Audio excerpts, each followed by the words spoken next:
Hello, everybody, and welcome to the Bred to Be podcast. I'm here with my YT teammate, Anthony Napolitan, who is a badass BMXer who's crossed over to mountain bikes in the last few years. He's an ex-world champion in dirt, and he's a bronze medalist in the X Games in dirt and mega ramp, and from Ohio. And he's here. We're at Sea Otter. We are. And we're roommates, so we thought we'd do a podcast. I know, I'm psyched. Just had dinner. Just had dinner with the YT fam. Totally. And we're bullshitting bikes, so we thought, why not do a podcast? Exactly. So here we are. So first of all, how are you? I'm good, man. This is my first time to Sea Otter, so I'm pretty excited to be here. As you mentioned, I've been riding riding mountain bikes for about 3 years. So I bought my first I bought a YT for my first bike because I love the brand. I was psyched on it, Yeah. So I bought my first YT in 2018, and yeah, I've just the ball's just been rolling. It's been great. So, and then YT kind of noticed and picked me up, put me on the program. So, but this is my first Sea Otter because basically, right when my career started going in mountain biking, COVID hit, so couldn't really do anything. Bad timing. Yeah, but that's all right because we're here now. Yeah, we're here now.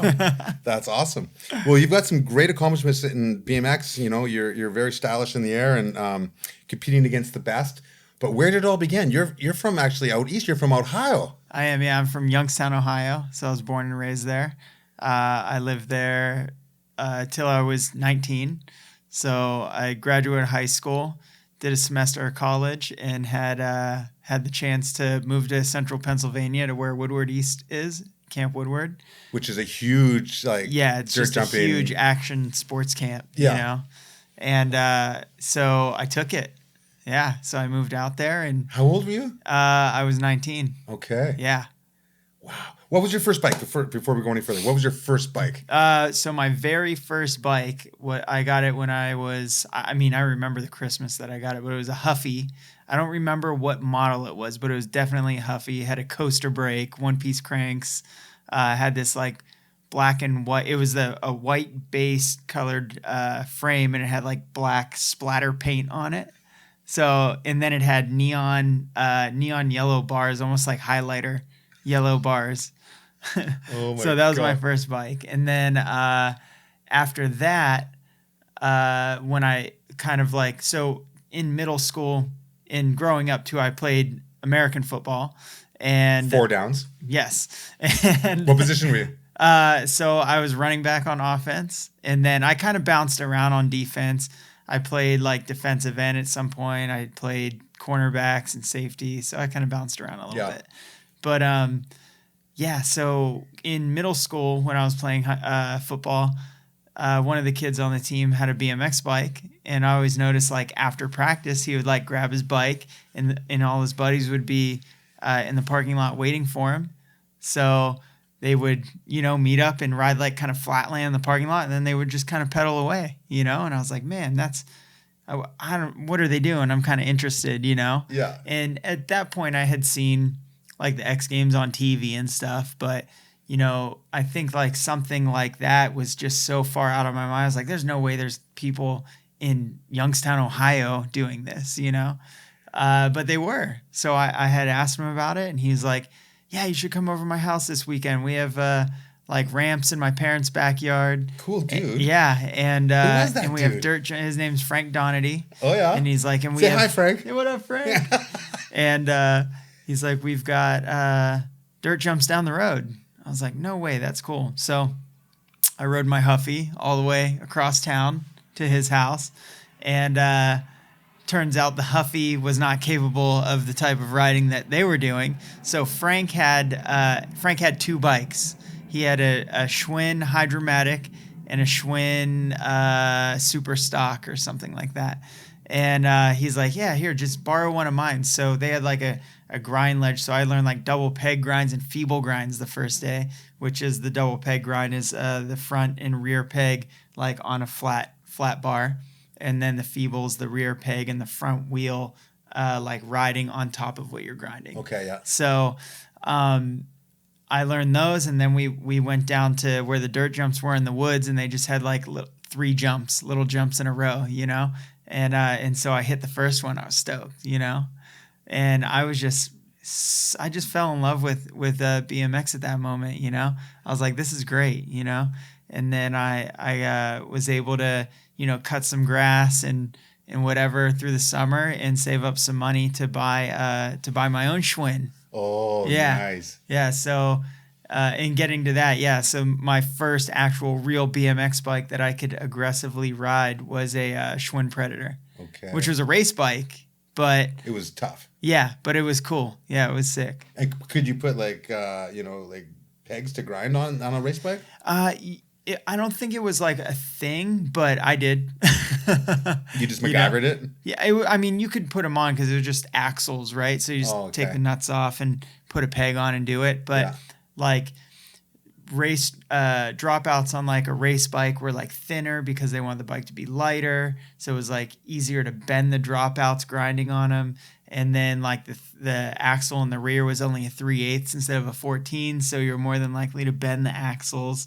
So I had to be gentle, like if I was grinding and stuff. But it worked out. It was cool. That's cool. And, you know, you're a young kid, like no helmets because it's kind of like a thing that happens in BMX. Right. Yeah. Yeah, exactly. It's crazy to think about that too, because I'm literally such a helmet Nazi. Like I'm all about people wearing helmets. Like, so yeah, but you know, you didn't know any better when you were kids. So the first time I actually wore like, I think a helmet is when the first time I went to the indoor skate park in my area called Section 8 Skate Park. So you paid $10 and you go in there. They have like the day split up, like the morning session and then the evening to night session. And that's probably the first time I wore a helmet riding was at the indoor skate park. But yeah, we would ride flatland. And when I first started riding, we rode flatland, we rode street, and we rode dirt. And then we ended up riding ramps. It was just kind of, you rode everything growing up. Yeah. Yeah. Oh, wow. And so how long did you live in Pennsylvania for once you were 19? Yeah. So I moved there when I was 19. And so here's the story with that. So I did a semester of college at Youngstown State University. And then... what were you taking? It was really just like the entry classes. Okay. I was gonna go to study to be a nurse. That was like the goal at the time, you know? Yeah. And so I went for a semester and I was just doing all the entry level classes that they make you do for credits and that whole deal, you know? And then I got a phone call because I rode for Matt Hoffman at the time for Hoffman Bikes. You did? I did, yeah. How did that happen already? So, all right. So I got sponsored when I was still in high school. My first sponsor, like 15?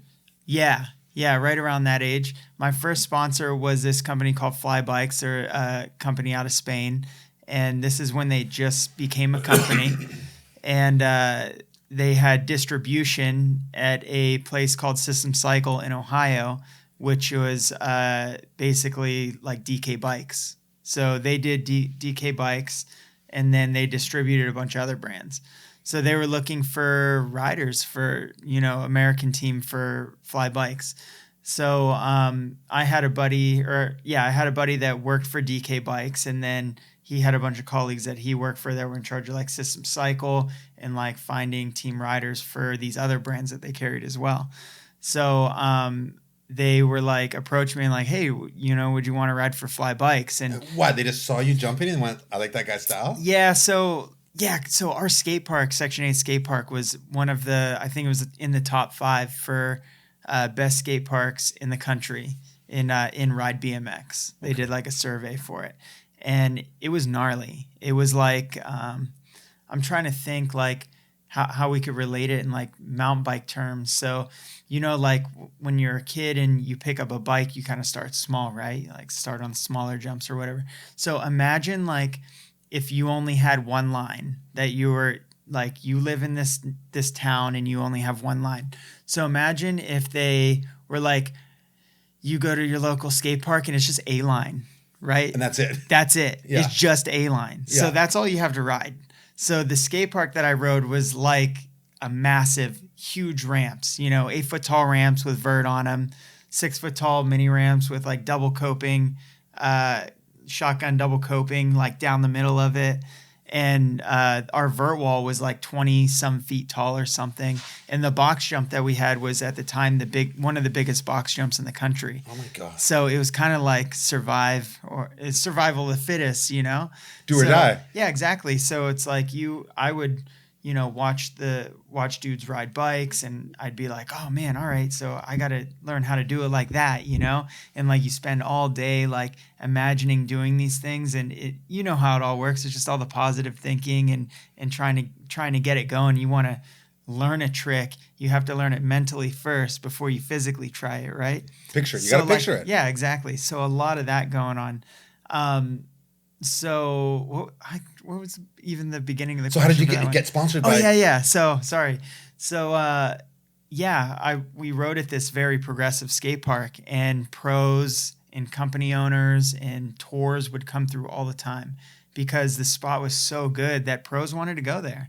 So you had big dogs rolling through. Exactly. Yeah. Industry people and riders. Yep. Industry people, riders, bike companies would throw jams and contests there.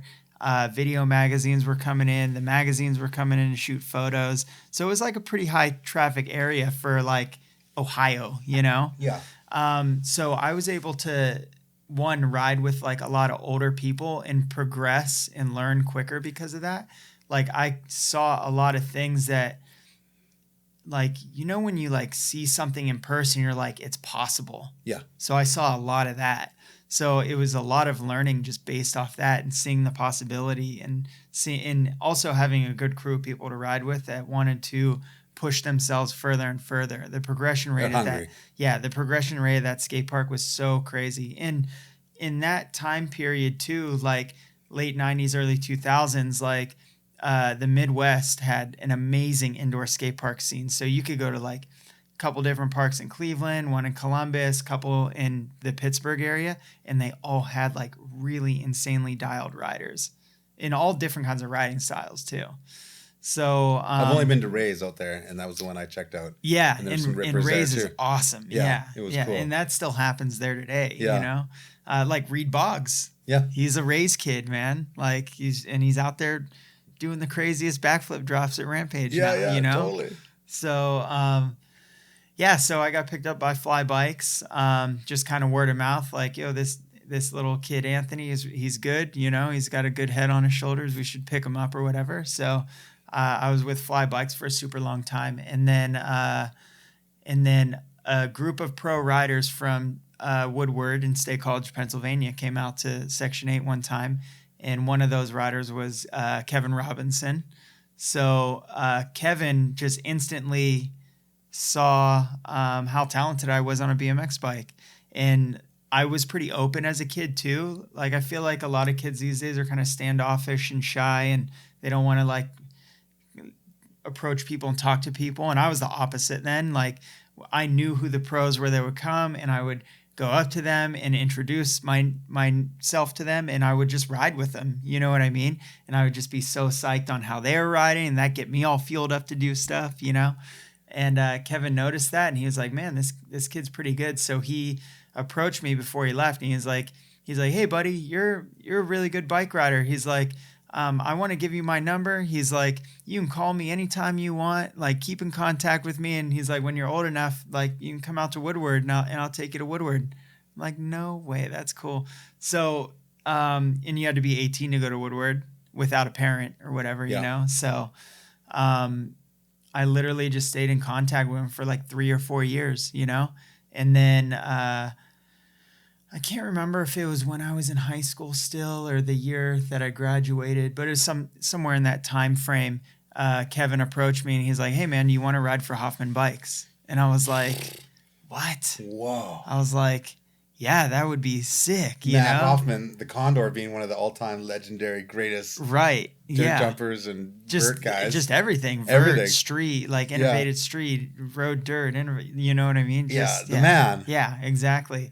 So I was like, yeah, sure. So he's like, all right, cool. Just put like a little sponsor me video together and send it to me. So I did that, and then they checked it out and they loved it, and they were like, cool, you're on the team. What? So fast forward, I graduated, did a semester of college, And I got a phone call from a woman named Kathy McGrath, and she was the Target athlete team manager at the time. And Target had, motocross rider, snowboarder, skateboarder, and then they sponsored the Hoffman Bikes team, co-sponsored it.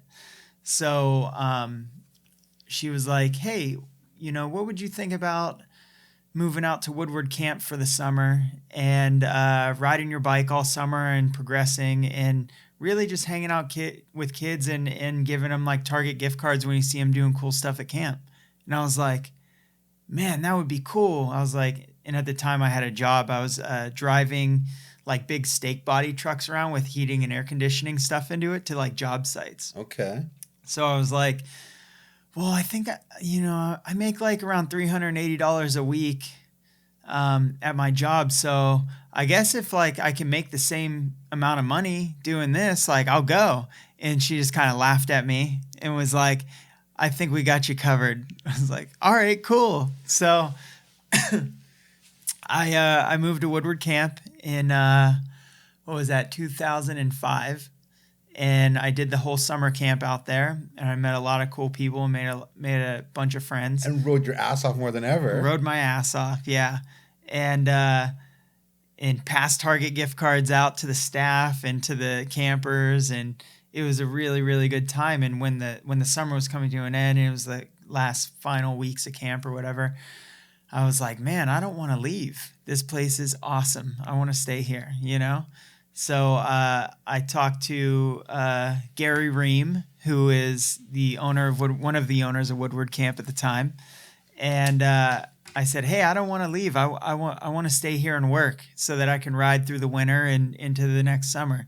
So I stayed there, and I just got like a little job there. Basically, like we were like stuffing mail, so they send out like packets every winter to everyone that's ever been to Woodward Camp, which is a lot of people, and you just stuff the envelopes and they stamp them and they send them out, right? And did you lick them all? No, we don't lick them. They had the pull thingies on Oh, them. okay. You don't want to get paper cuts on your tongue. No. So did that, and then we'd clean, kind of mop the ramps down in simple green and make sure everything is dialed. And then when camp was just before camp was going to start, the snow is melting and we're opening doors and cleaning out everything, taking foam pits apart, making sure they're clean and this and that, So I did that for, and I got to ride the whole winter, In the day when everyone's there, or at night after everyone's gone, or both? Well, in the winter, no one's there, so it's pretty much empty. Oh my God! You just killed it. On the weekends, they would do like they call them the weekend getaway. So there would be families sometimes during the weekends that would come in, but I never really worked them. I would always just ride. Yeah. The other guys would work them. And what kind of tricks are you doing at that time? So at that time, the Do Tour started in 2005, and that's when I had moved to Woodward. So I entered the Do Tour. There was a stop in Louisville, Kentucky. It was a 5-stop tour. Stop in Louisville, Kentucky, and then another stop in Denver. And they had like an invite list of riders that were already automatically invited. And then each time I went, I had to pay $100 to enter the open qualifier. And if you did well at either of these open qualifiers or both combined, if you had enough points to stay, I think it was in the top 30 riders, then you were invited onto the rest of the tour as long as you kept your points above whatever the cutoff place was. Okay. So I went to Louisville and did all right, but like not my best. First contest, big contest. Nerves. I rode like a Vans Triple Crown before that, but like the Do Tour was like really, really big, So I rode Louisville, did all right. All the big dogs there. Yeah. And I had tricks, man. At this time, I was doing 360 whips and front flips. Front flips not so dialed yet, but they were coming. Yeah. And and back then the riding level was different too. It was very like I was doing a lot of trail-esque tricks, you know, turn down combinations and no footed cans and Supermans and stuff like that. Yeah. Superman seat grabs.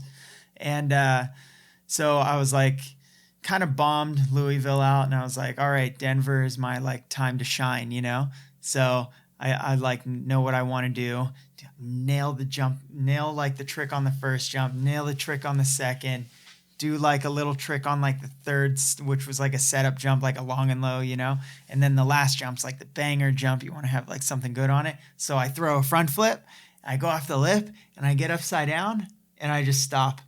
And I'm like, shit. So I just had to bail. And I was like, man, I was, you know, so close. So I didn't get on the tour that year for the Do Tour.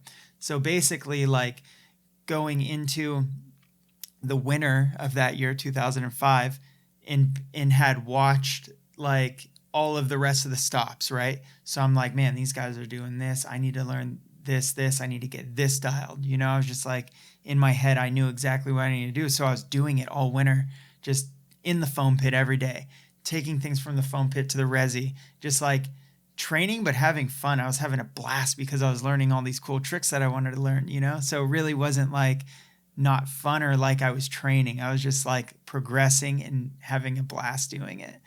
So fast forward to 2006, my 2005 standings, I was last place in the Do Tour. Like points wise, last place in dirt. 2006. See, kids, never give up. Never give up. Follow your dreams. Stay in school unless you get the chance to go to Woodward camp and get paid by Target. So going into 2006, I found myself back in Louisville, Kentucky. I ride the open qualifier, do great, make it to the qualifying.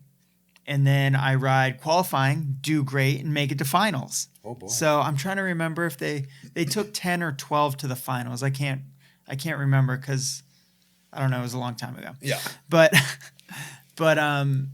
so I did my run and I was in like a solid 5th place. I was psyched. Whoa! And then I got bumped down to like 7th after a couple more guys went. You know. Yeah. And it was a best run of 2. Okay. So. Just like Joyride. Yeah. You know, yeah, exactly. Do or works. die. Yeah. Yeah. And I was up on the roll-in for my last run, and I can't remember where I qualified, but it was towards the bottom of the list. So when the heat started back up, I was always the first guy to go when the heat, or somewhere around there, you know? Yeah.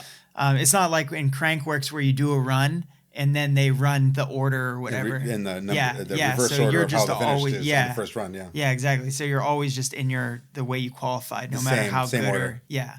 So my last run came up and I was like, man, I had a solid first run. I was like, I have nothing to lose. Like I'm so happy right now. I'm just happy I made it past the open qualifier. Like it was an insane thing that I made it to finals. You know what I mean? Against all the big dogs. Exactly. I was tripping out and I was like, well, I'm just going to send it. Like I've been doing these tricks all winter. I'm just going to do it, you know? So, I opened up the first set with a front flip no-hander. And then what else did I have? I'm trying to remember if there were 3 or 4 jumps there. I think it was only 3 though. So opened up with a front flip no-hander, and then I did a single tail whip. And then in my 5th place or 7th place now run, I had just done a stock 3 whip on the last jump. And so for my second run, I did a 3 double whip. And at the time, dudes weren't doing 3 double whips, really. Yeah. Like, there was one dude the year prior to that won, like, the Panasonic best trick of the Do Tour with, like, a 3 double whip, you know?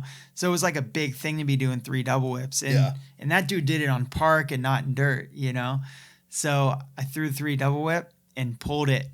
And it was it was just like, boom, and I was psyched, you know? I came around the berm, and I was, like, fist pumping, you know? And I was so over the moon. I was stoked. It didn't even matter what place I came in. And, you know, I'm sitting there and we're on TV and I'm just waiting for the score to come in. And then boom, first place. I'm in first place at this point. What? And I'm like, what? This is insane. You know, my mind's blown. So granted, like I said, I'm like last or second to last or third to last guy to to go in the run order. So I have, 9 guys ahead of me that are badass dudes, and they could knock me out of first place. Whoa. You know what I mean? Yeah. So I don't even care though, because I'm just so hyped. Yeah. I'm like, this is awesome. I don't even care. I came here with an idea of what I wanted to do, and I exceeded the idea of it, and I was just hyped, Yeah. And then, dude, the guys kept going, and like no one was bumping me out. And we're getting down to like the sharp end of the stick. Yeah, we're getting down to the sharp end of the stick. The last 3 dudes, there's like, I'm sure Nyquist was in there. Luke Parslow was in there. I can't even remember who was all in there. It was weird because they didn't do a podium back then either. If you won, you just won. There was no like second and third place trophy. It was just winner takes all kind of thing with the trophy deal. Okay. So I can't even remember who got second and third, but no one else does either. Yeah. So I'm just kidding. It came down to it. Luke Parslow, I do remember this though. Luke Parslow was like one of the last guys to go, and he's really good. He's like flip whipping the first set and everything. And he went, and I want to say he like flip whipped the first set and messed up and couldn't hit the next jump. So I was like, I won the Dew Tour. I went from last to first, And 0 to hero. Yeah. So they did the Dew Tour the whole year. They ran this whole thing called the Cinderella Story, because I went to Denver, and then me and Nyquist battled for first and second. I got second, and then I was the points leader too. So there was an overall. So the overall was like just belly Nyquist, no big deal. Yeah, exactly. Yeah. So the overall, you'd win. You win whatever you make at all 5 contests, and then if you win the overall points, they paid out the top 10. But the number 1 overall got $75,000. Oh boy. Yeah. So I kept that overall position all the way to the 4th stop, which was San Jose, California. So I fell back into second there. That was like my worst placing. I think I got 6th or 7th. And at that point I had a 1st, 2nd, and 3rd. And then I was just like motivated after that one. I was like, the San Jose one was weird though. The jumps weren't as big, and I really I had like a really good rhythm with big jumps. I like big jumps a lot. Yeah. So when the jumps got a little smaller, it was still a good course, but I wasn't feeling it, Yeah. So I got 7th at that one. Then I was like, I'm going to go to Orlando, Florida. I'm going to win this shit. You know what I mean? I was just like determined. I was like, I'm doing this. Luke Parslow was in the points lead. I was like, I'm doing this. So I go to Orlando. I know exactly what I'm going to do. I saw the course preview. I was like, I know what my run's going to be, So I go there, practice, have great practice, do everything that I want to do. And then I got super sick and spent a whole day in bed. No idea why. Just laid out, sweating bullets, like dying, Yeah. And then, the morning of, I qualified and everything. It was good. I qualified to finals, all good. And then after I kind of like sweat out this sickness or whatever, I was like, I'm doing this. I don't even care. And I was mad at that point. I was like, so bummed that I'm sick and everything. So worst timing. Yeah, I roll into the practice right before final start. I go up there. I drop in one time. I do my contest run that I want to do. And then I just went and laid down underneath the roll-in until... Had a sick run and went and laid down? Yeah, I did one run, banged it out, done. And then the whole event started, and I got back on my bike, and they called my name to roll in, and I rolled in, did my run perfect, shoots me straight up to first place. And then it was just sit and wait. So I literally just sat and wait, and everyone ran through 2 runs and couldn't bump me out, and I took the overall that year. Oh my God. Yeah. That is like another Cinderella story. Right. So after that year, it was I won the Tour overall champion with 4 podiums out of 5, and then X Games bronze medal for dirt. And where was that at? That was at LA inside the Staples Center. And those big jumps too? Yeah, they were pretty big, yeah. And what's funny too is That was my first ever X Games. That was the year. You got a bronze in your first X Games. Yeah, and that was the year Pastrana did the double flip on the dirt bike. Yeah.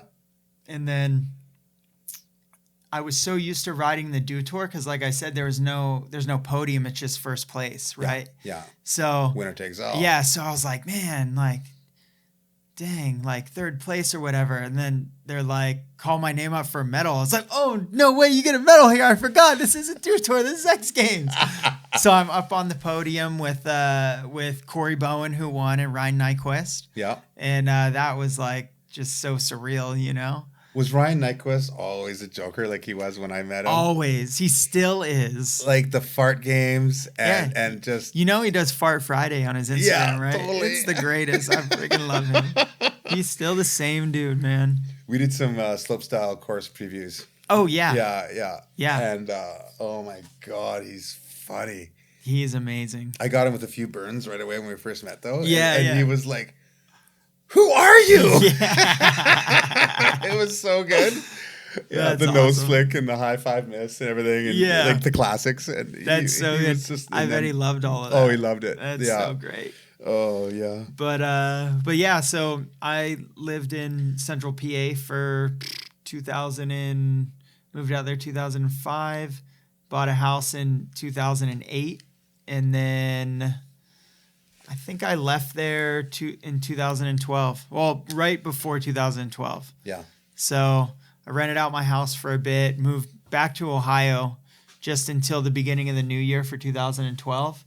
And then I moved to California, like right after that. Okay. Before we get to that, how did you get discovered by Allan Cooke, the legend? What was that story? Oh, yeah, that's right, Allan. So, man, I love Allan Cooke is like, he's a legend, right? He is, man, in BMX and mountain biking. Yeah. It's so sick. I love Allan so much. It's so awesome. Like, you know, when I guess he like retired from BMX in a sense or did or didn't. I can't remember how it all went down, but it was cool. You know, he went into mountain biking, started working for like Santa Cruz at first, I think. And now he's at Specialized. And he's a slayer. Dude, he's so good. And he goes to like Crankworks and wins the whip off. And like, and goes against everybody. It's amazing. Yeah, it's so cool. And he's like, isn't that the marketing guy? Or is the marketing guy kicking the asses of all the pros right now? What's happening? Yeah, it's so sick. So Allan Cooke created this thing called Local Exposure Tour.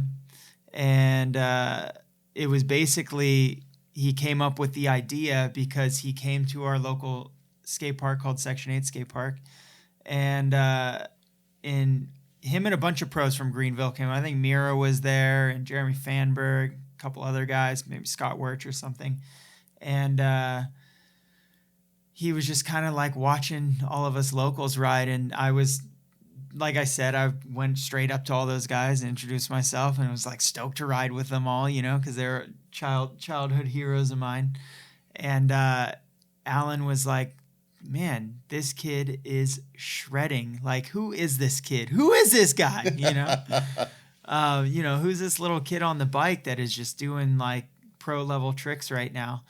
And in his head, he was like, there has to be more kids like this that are just like silent sleepers. Somewhere. Yeah, they're just out there. Yeah. Silently shredding everything in their path. Yeah. And so he created the Local Exposure Tour in I believe it was like Faction Magazine. He had an article about it, and he credited meeting me at Section 8 Skate Park for his idea for a Local Exposure Tour. You were the inspiration for that. Yeah, so that was so cool, and it was like in the magazine. I was like, no way, this is crazy, you know. And that was when I was in high school still, you know. So yeah, dude, Allan's the best. Yeah, he's just legend. He's and I ended up getting to go. So the way that the Local Exposure Tour worked as well is they would go to these skate parks everywhere and do these BMX jams and almost have like a contest in a sense. It was just a jam, but all the pro riders would pick like who rode the best at the skate park. And then they'd kind of like give them a bunch of swag and whatever. And their name would get thrown into a hat. And on the next Local Exposure Tour, they would invite this athlete on the tour with all the pros. and they would tour around and do the whole thing, you know? So the first year, Allan pretty much, they did it in my area, and Allan pretty much had it out for me to win it, you know? And I wasn't able to ride when they came to town because I had rolled my foot and it blew out a bunch of tendons in my foot. So I was there, but I couldn't ride it all. Again. Terrible timing.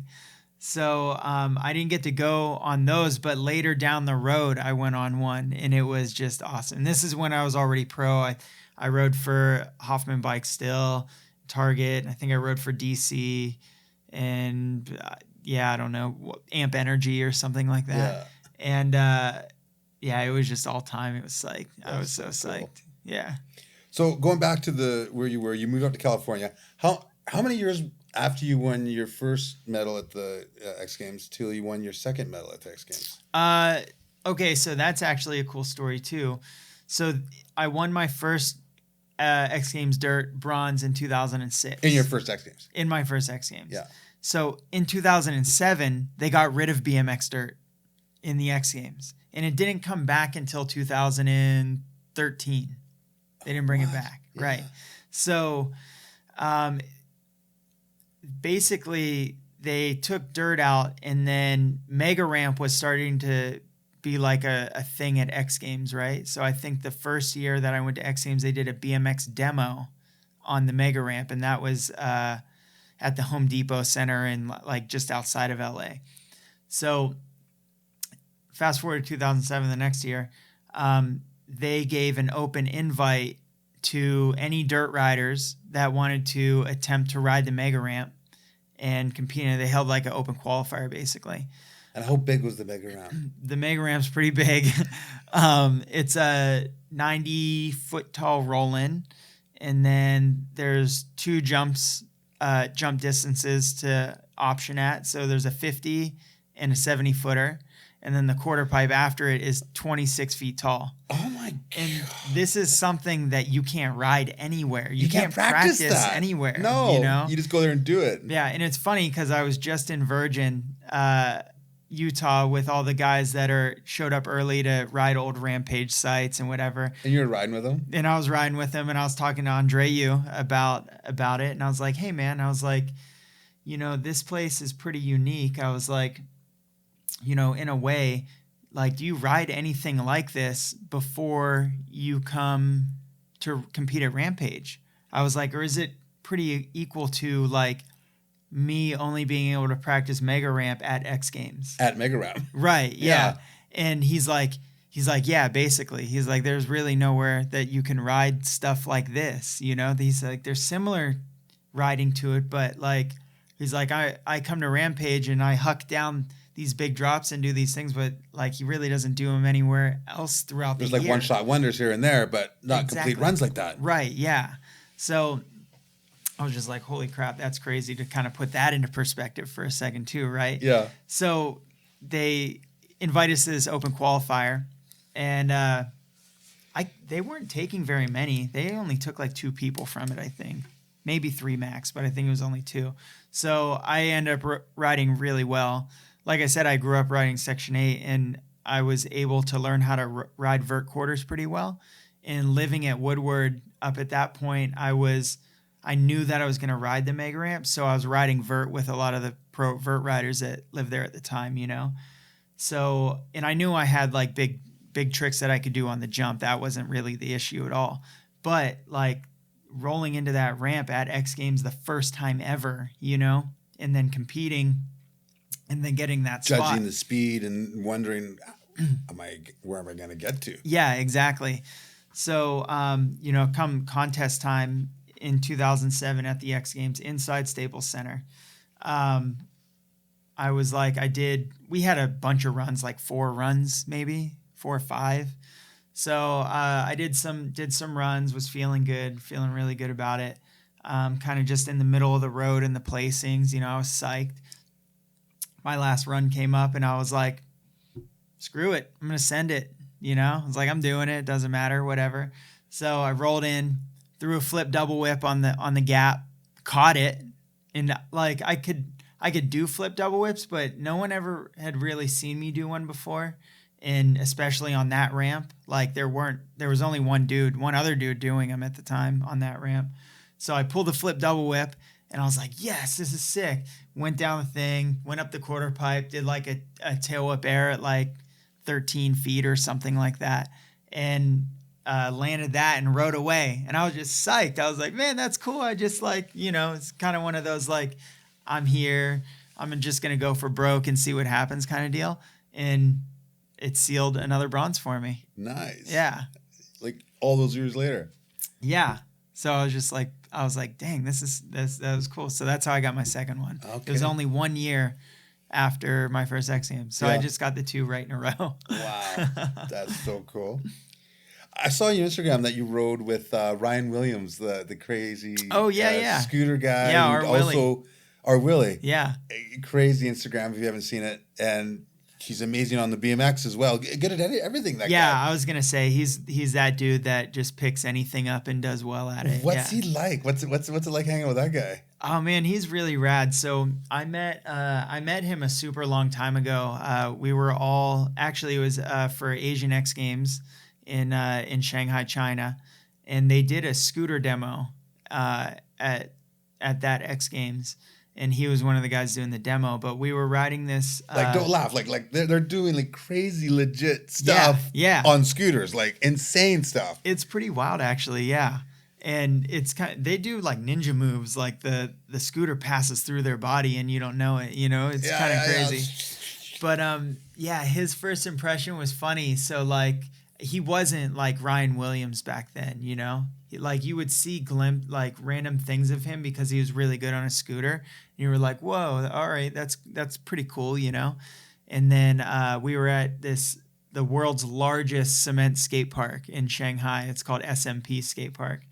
And he was there doing pretty cool things on big stuff at SMP on the scooter. And then I see him like ask a random kid to try his rollerblades out. So he like grabs the rollerblades, and next thing you know, he's like doing flips on the rollerblades and like backflip threes and all kinds of crazy stuff, And I'm like, this kid's kind of wild, And then I didn't see him for a super long time, and then he just slowly started turning into RWilly, And then he, picked up a BMX bike and was doing really cool things like that. And I still don't even know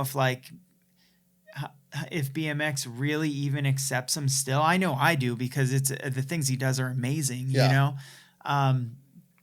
but I would always message with him on Instagram, and be like, hey man, like, I know you, like, there was always like a push for him to go to X Games, and there was always almost like, I don't want to say like a riot, but like a protest. Like he would start this big thing to try and get his push into X Games. And I was trying to tell him like, hey man, that's not like, I had to compete in all these contests to earn my way into X Games, because that's just how it was then. Yeah, like, you got to follow the right passage.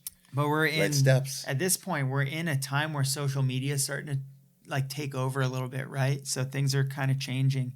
But I was telling him, I was like, hey man, like just go to a couple core BMX contests and enter and ride, hang out, have fun, like show everyone that you're not just a scooter guy or like this internet guy or whatever, you know what I mean?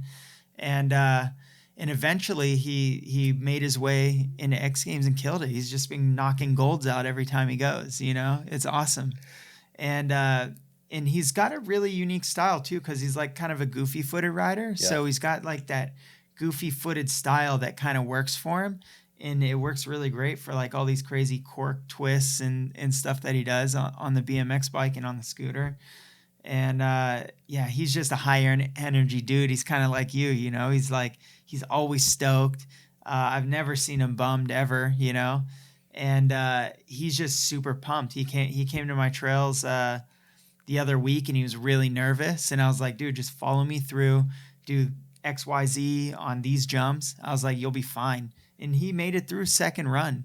And there's like pros that show up at like pro dirt jump riders that show up to the spot and like it takes them all day just to go through the berm at the end and hit the return line, the last 3 jumps, He was doing it with the sun in his eyes and laughing and whatever. He's just like a good vibe kid. I like him a lot. Yeah. Yeah. Oh, that's super cool. So tell me now about, like, now you're in California and, you've got some great contests in the bag in the past. Yeah. And how did you discover mountain biking? What because you'd rented a mountain bike here and there and ridden a little bit. Right. Yeah. When did you said like I want to do mountain biking?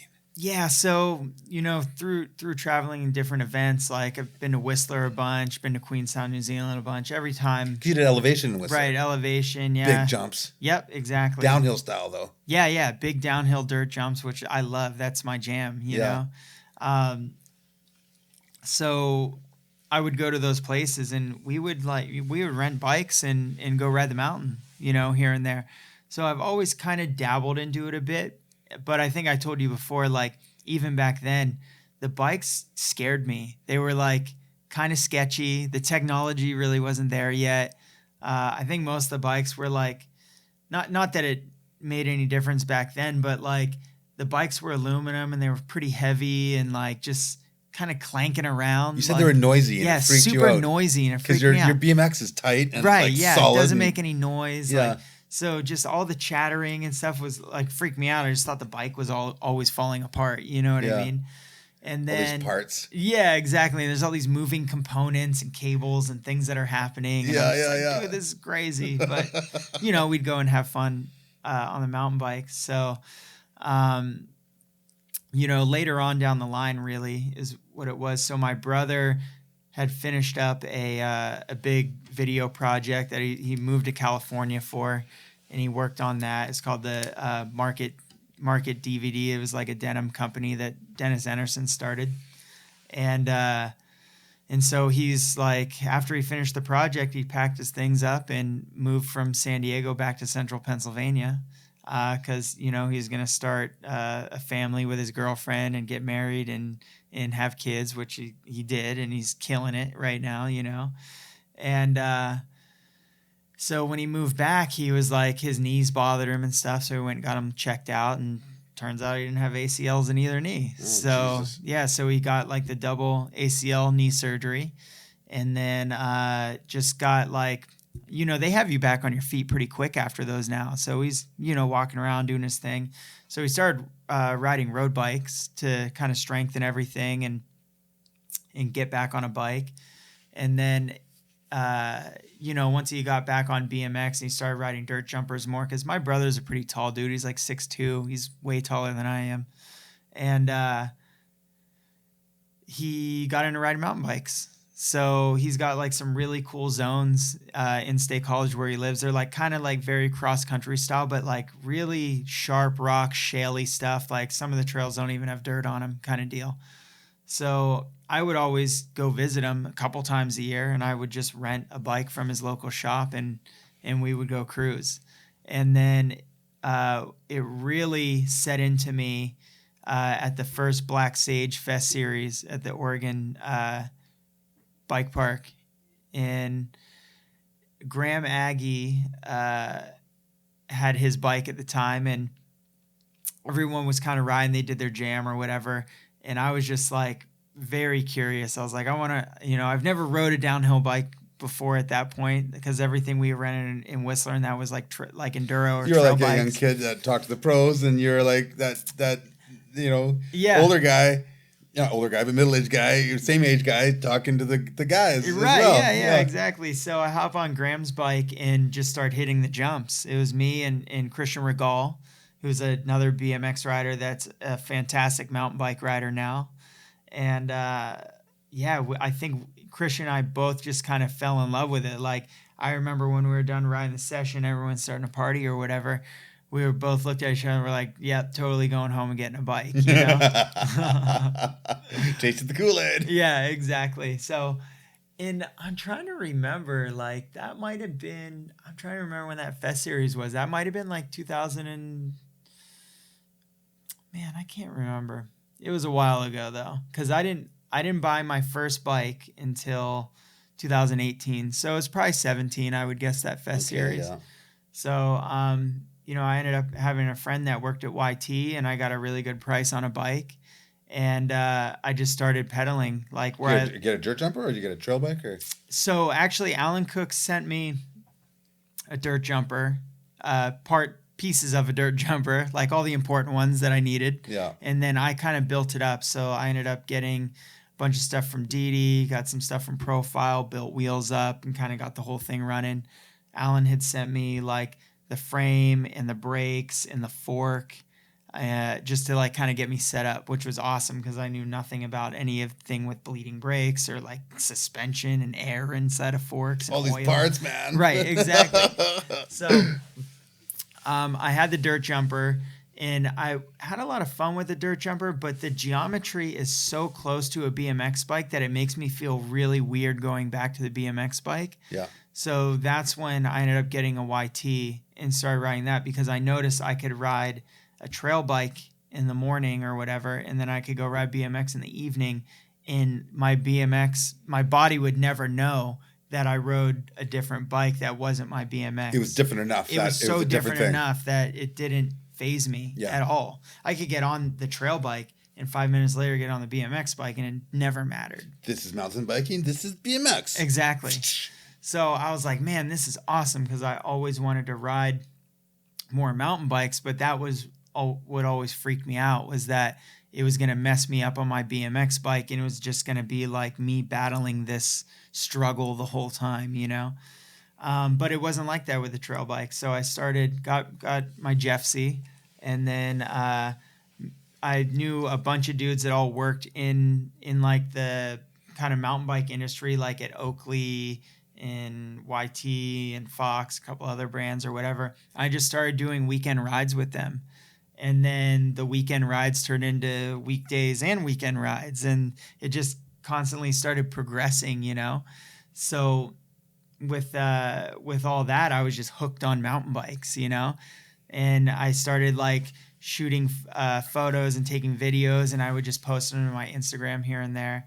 And then my buddy at YT would like send them to all the higher ups at YT, like, yo, check out this dude. He's riding our bike. He's killing it. He's having fun, whatever. And it just turned into like a sponsorship thing. And then it hit me. I was like, holy crap, I could ride mountain bikes for a living too.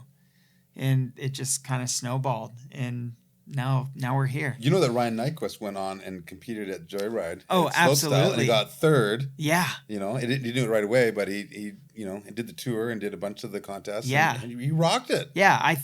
Aside from like, I mean, there's a ton of BMXers that started in BMX and went on. You know, I think we talked about it before, like Richie Schley and Brian Lopes and Bear Claw, you know. But I would say out of like modern day riders, I've seen a lot of guys try and go from freestyle BMX to slopestyle mountain biking, and no one's really done it quite like Ryan has. No. You know, I'd say the closest dude would be Josh Holt. I know he had like some podiums in like the the tall guy. Yeah, and like the was at the FMB tour, right? So, but Nyquist was like, you know, he had a podium in slopestyle at Crankworks. You know, it's insane. But for me, I never wanted to do slopestyle. That was never like a thing that I wanted to do. I liked a free ride. Yeah, I just want a free ride. Like I said, I have like 6 different trailheads. Like I live in Huntington Beach, so there's like 6 different trailheads within 20 minutes from where I live, and the farthest one is like 30 or 40, which isn't really that far. And I try and ride like a different single track every morning when I ride. So, and some of those zones are so big that you can split them up half and half and ride one half on a Monday and the other half on a Wednesday, you know? And you're an early morning person. I am, yeah. I'm like, so it's still cool. Yeah. When you go out, because it's pretty hot down there. It is, yeah. I'm kind of like sometimes I wake up at 5:30 and I'm getting ready, or 6 or whatever. I'm for sure on the trail before 7, you know? Yeah, yeah. If like dudes are like, let's meet at 7, I'm like, damn, that's so late, you know? So, yeah, I just love the different aspect of free riding and single track riding and downhill riding in comparison to freestyle. Yeah. I'd never wanted to. You're down with the front brake. I am. I never wanted to, and I'm down to I'm down with the squish too. Yeah. I love the squish. I embrace it. Like every ride, the ring on the shock is like right at the last little bit. So I'm using every bit of travel that I can, every ride. I love it. And I love the physical challenge of it too. I actually enjoy climbing. People are like, don't say that, that's stupid. I'm like, no, I love it. Like, it's really cool. I like pushing my body and seeing what it's capable of. You know what I mean? Mm-hmm. And since I started, I used to. I understand. Yeah. And since I started riding mountain bikes, it's like I've raced downhill, I've done free riding stuff, I've raced cross country. Like, I've kind of just been doing in slalom as well. So you're racing dual slalom here at Sea Otter. Yeah. And first time to Sea Otter too. Yeah. So, but what bike are you gonna use for that? I'm using the YT Izzo. Okay. Yeah. So 130 travel. But that's a 29er. It is, but I'm getting a little creative with it. So I downsized the wheels to 27.5. So kind of lowers that bottom bracket, gives you a better center of gravity. Yeah. You know, get into those turns a little bit more. And then I just maxed out the suspension front and rear and lock it out. Just stiff. Yeah, so it's pretty stiff. But like the first dual slalom I rode was straight acres at a snow summit in Big Bear. And you max those shocks out and lock them out, and you take one run down through that style of slalom course, and your rings are almost maxed out. You're still going through it. Yeah, you still go through it. It's crazy. Oh, wow. So I see how I know a lot of guys will run like 110 suspension or something, or some guys on certain courses run hardtails. Yeah. So, but regardless, I embrace the squish, and racing is fun because I didn't grow up racing BMX. I went straight into freestyle. Yeah. So it's all new. It's all new learning experience. And it's fresh too, right? It keeps it fresh. It's fresh. Yeah. You're challenging yourself. You got the front brakes, so you're learning how to use that going in and out of turns, and just really slowing you down when you need to when you're hauling ass. You know? So it's cool. I love it, man. I just love bikes. Yeah. It's great. Well, tell us about being in Rampage. You're just recently there. Guys had just started building yesterday. Yeah. But they were warming up, and you were riding with some of the guys. Who were you riding with out in Virgin just recently? Oh, man. There was a whole crew of dudes out there. I went out there for a filming trip. That's kind of what brought me out there. So Greg Watts has a web series called What's Happening. So I went earlier on a trip to Boise, and we rode a bunch of different bike parks in Boise. That's a great name, by the way. What? Greg Watts. Yeah, What's Happening. Yeah, that's so good. It's the best. Totally his style. I love it. Yeah. And so basically, we rode all these cool parks in Boise, and he had asked me if I wanted to come on to the trip again. And he's still a trick monster too. He is, man. He's a flip suicides. Yeah. And he's a badass dude. You totally. know? Legend as well, For sure. So we went out to Virgin, filmed for 2 days, and then they split off to Park City to continue filming for the episode. And then I knew that I was already coming here, so I just hung out in Virgin and rode with all the guys. But it was like Andreu and his brother Luis, the Gondagai brothers, and then Braga. The Vestavik? The big Norwegian dude. He's just an animal. He's sending it already, eh?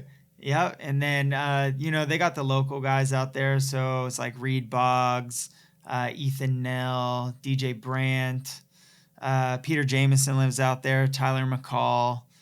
Man, there were so many dudes out. It's hard to even keep track of how many people were out there. Tom Van Steenberg was out there. Simon Godziak.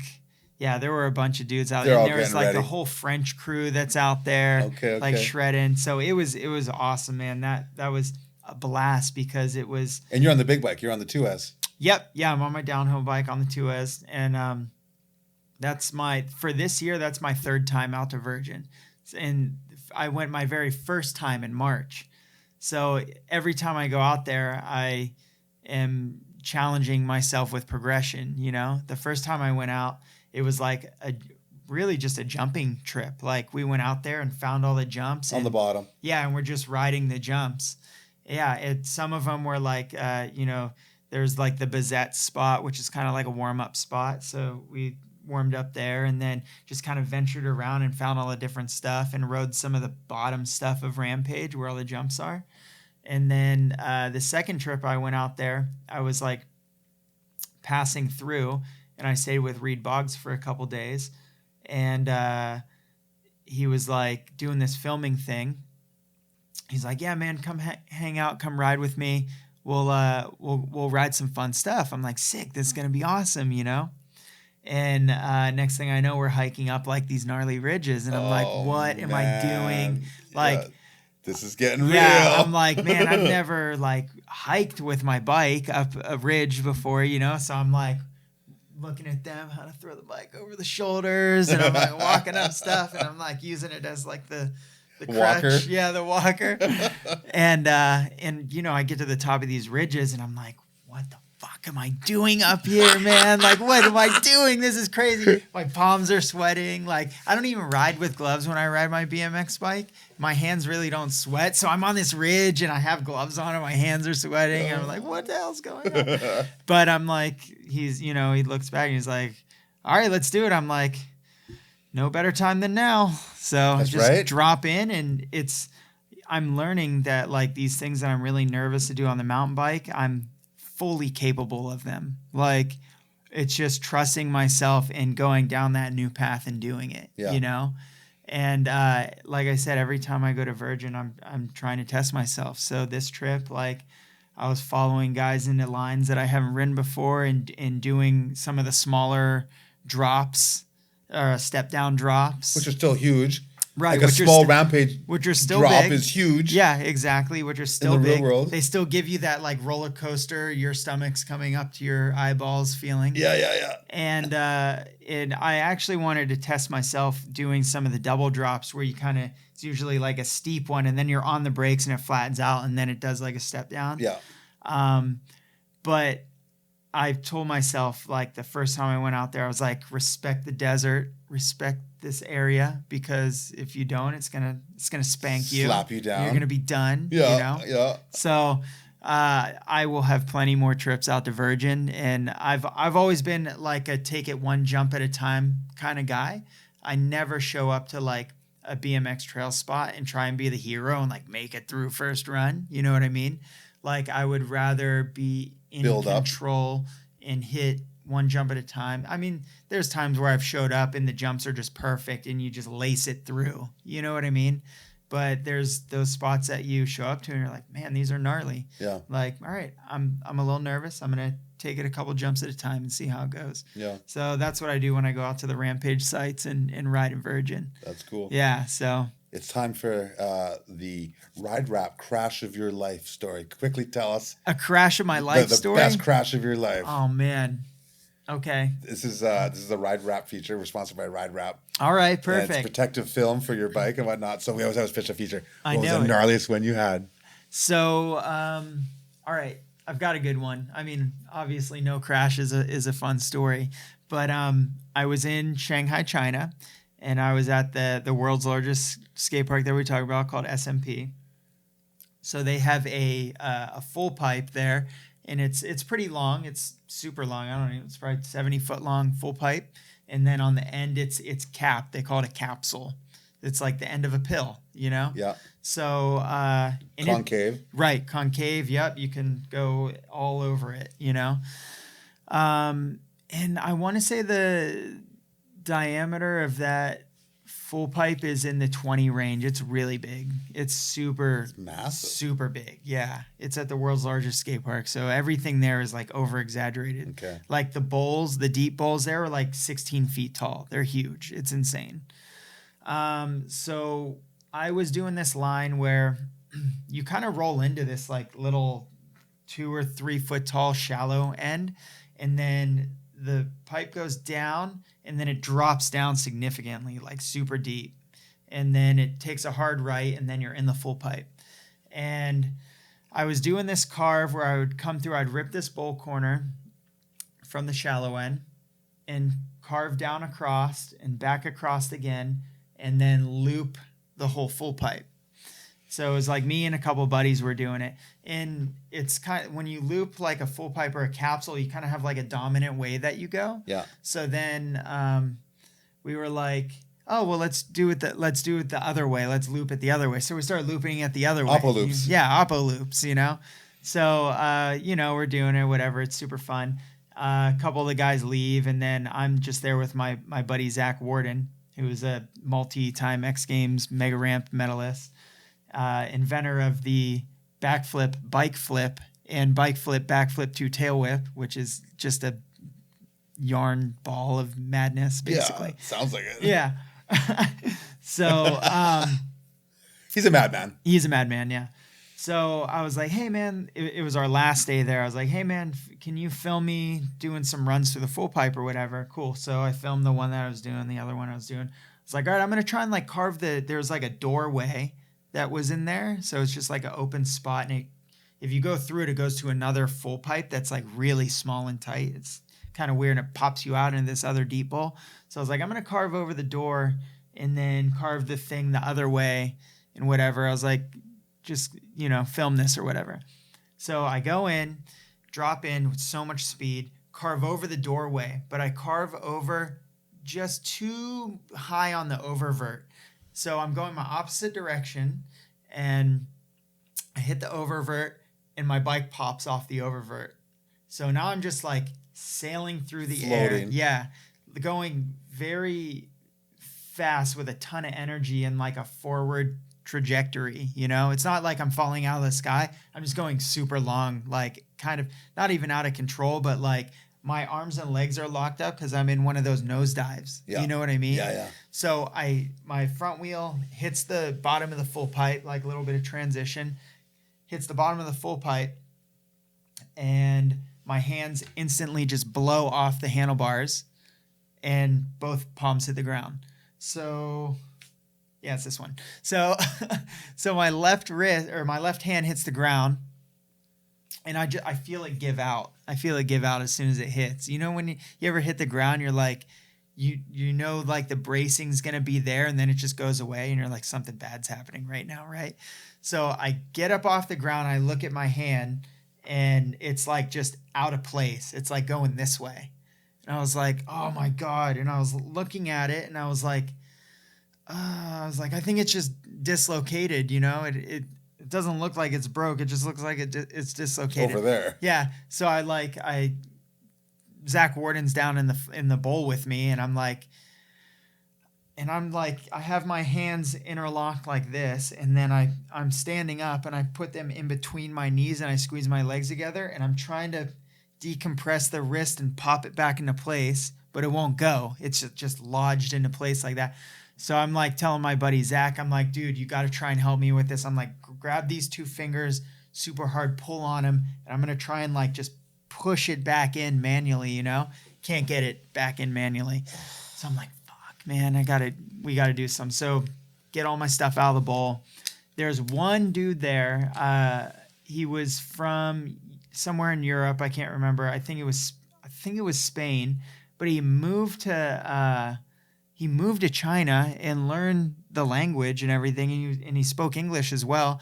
And he's like, yeah, dude, like, I'll take you to the hospital.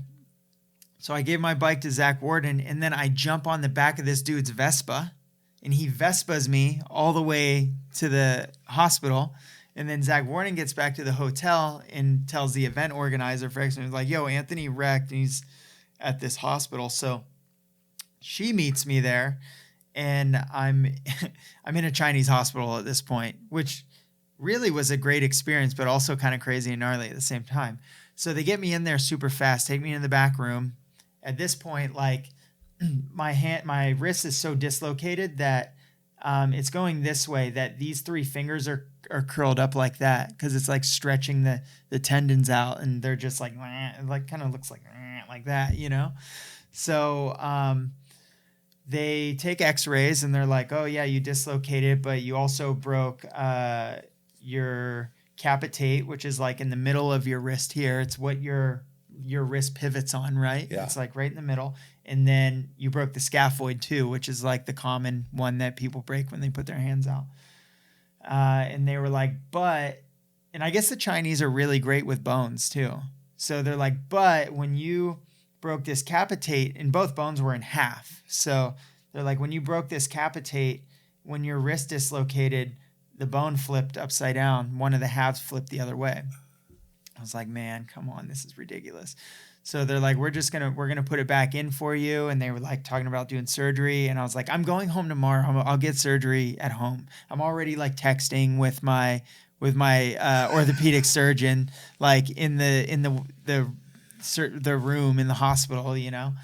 And, so they try and put it back in. They're pulling on it. I'm sitting in a room.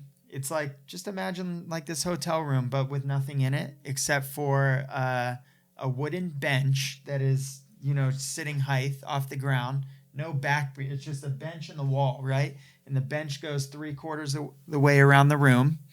And then they're like, just here, sit on this bench. So they're looking at their x-rays and they're just tugging on my wrist, trying to get it back in. And I'm doing okay. The adrenaline's still going. Like the endorphins are pumping. I'm not feeling anything, but I'm starting to turn like ghost white at this point, right? Yeah. So they're like, the event organizer is like, time out. Let's take a break. She like gets me a Pepsi. She's like, drink this. I'm like drinking this Pepsi. I'm just whatever. So then they shoot me up with whatever it was. They just grabbed this thing and jabbed it in me and shot me up with it. Probably like a muscle relaxer or something.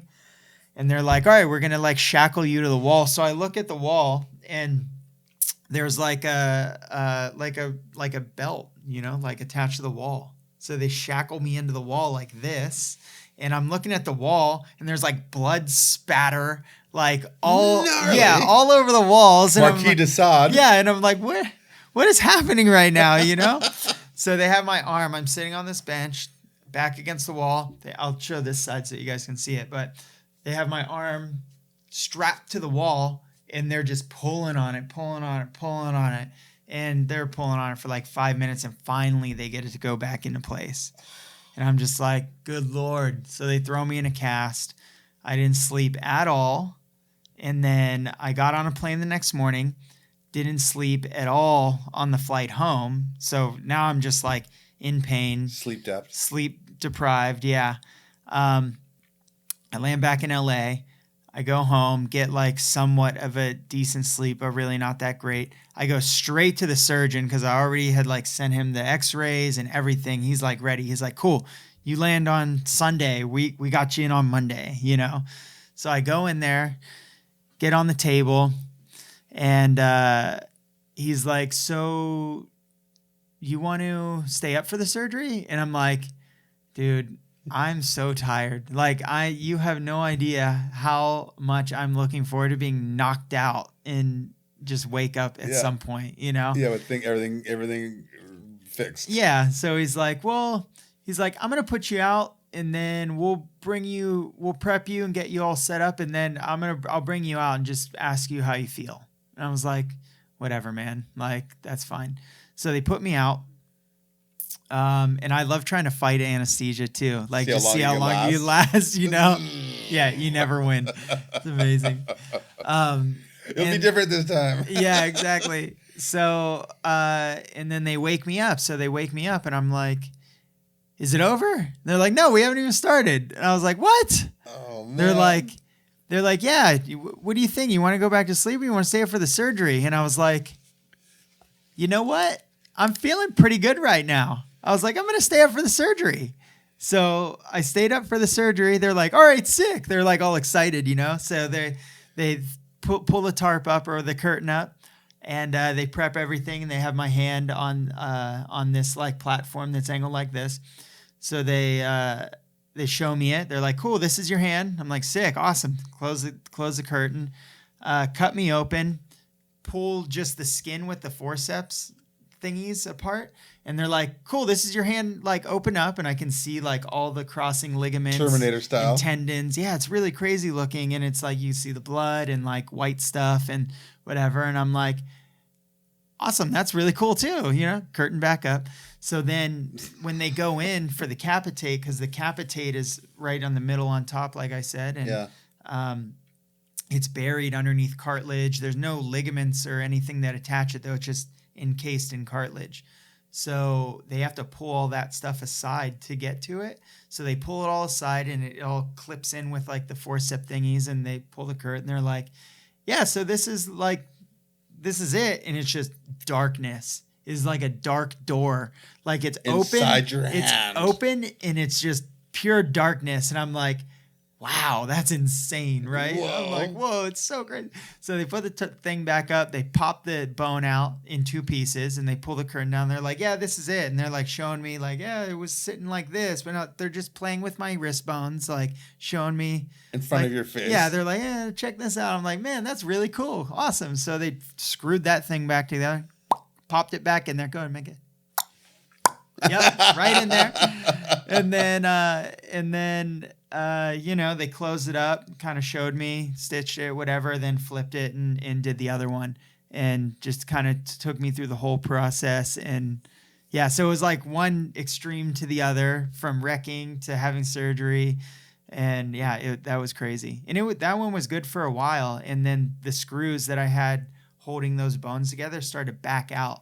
So I was like, I healed all that stuff super quick. I was back on my bike in 5 months, like competing at the Tour again. Yeah. And then like 5 months or 6 months after that, the screws started to back out. And I was like, yeah, my wrist, it was good. And now it's just going backwards. Like, I don't know what's happening. We did like the MRI and the CT or whatever. And they're like, oh, your screws are backing out. I'm like, let's take them out then. They're like, all right, cool. So we took them out. They're like, you healed so fast and you can't even tell that, like on the imaging, that you ever broke it. Because I was like, at the time I rode for Red Bull too. So when after the surgery, I was literally driving to Santa Monica from Orange County almost every morning and working out in the gym. And I was like, changed my whole diet. All I did was do my own juicing at home with greens, like in a press juicer. And then like a smoothie diet, and then like a good protein diet at night for dinner. And I was just on, like, I don't even care about eating the same thing over and over. I was just on it. I had a goal. I want to heal this thing quick. I want to get back on my bike, Yeah. So I healed everything super quickly, and they were like, yeah, it doesn't even look like you broke anything. We're just going to take the screws out. You just need to chill for like 2 weeks while the space where the screws are like fill back up with, I guess, marrow and like kind of heal again or whatever. And then you're good. And I was like, sweet. So I did that. And damn. Yeah. That's a crazy story. It is, right? Oh man. I had no idea. I was like, wow. Yeah. Like, truth is stranger than fiction sometimes. Yeah. It's insane. Yeah. Well, you're still riding. You're healthy. You're riding BMX and mountain bikes. Yep. You're gonna do Out of here, do the dual slalom. Then you're gonna go back to Rampage. Yep. And check it out. Yeah. And there's a new or an old venue, I guess, 2016, 2017 venue. Right. Yeah. And then you're gonna keep on rocking. You're gonna ride out there after Rampage.